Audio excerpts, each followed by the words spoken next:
En cada pueblo fálase de súa maneira. Aquí fálase moito coa fala portuguesa. O lindoso está aí ao pé. Entre os mesmos pueblos, as mesmas ferramentas, as mesmas cousas, en cada sitio xa ten seu nombre. En Guxinte xa ten outro nombre que non ten aquí. Home, acá, polo menos en Vilar, chamamos de canastro. Ora, noutros sitios non sei. É dicir, como un orrio, pero ten outro nome. Ni moitos non ten as fincas e non as conocen, nin saben delas siquera. Ali é o Outeiro Rubio. Iso está por detrás dos carvalhos. O Outeiro Rubio. E aí por baixo, a Chaviña, a Veiga, e isso por aí todo, tamén é Veiga e Besadas. Daqui non vejo máis nada. E antes esta era unha finca. Unha finca chamábamos sempre os Garcíns, e que dá onde senta a casa os Garcíns. Nunca especulei onde viña o nombre de Garcíns. E a casa ainda ficamos aí pouco. Vou fazer o caldo, vou fazer o jantar. Si, é que o acento vai máis coa G. Rato. Olla, aquele can. Tu que faz? Cae en sitios que dien veja aquele can, ou mira aquele can, ou... de moitas formas disso.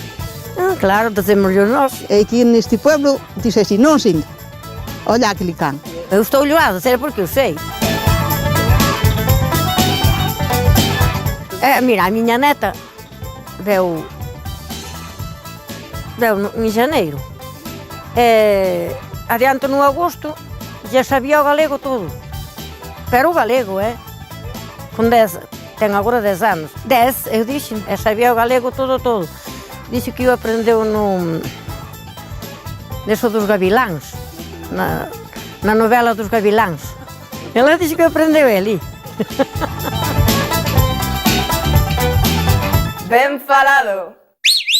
É parecido a un cabalo, pero ten o corpo a raias. Cebra. Ves como sabes? O Xurés é un paraíso natural tan grande que monta a cabalo dunha fronteira. De Grou, en Lobios, era Bieito Fernández do Palleiro, un home que loitou moito para que Galicia chegase a ter autonomía. En 1935 recolleu unha boa presa de refráns que teñen o sabor do Xurés. Entre eles, un que parece o parte meteorolóxico dun día típico de marzo, eses días dos que decimos que fan moitas caras.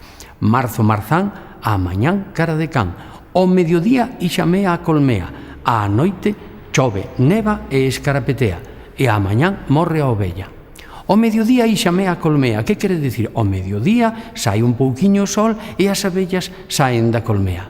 Como ven, é bonito que pola fala se vexa de que terra somos.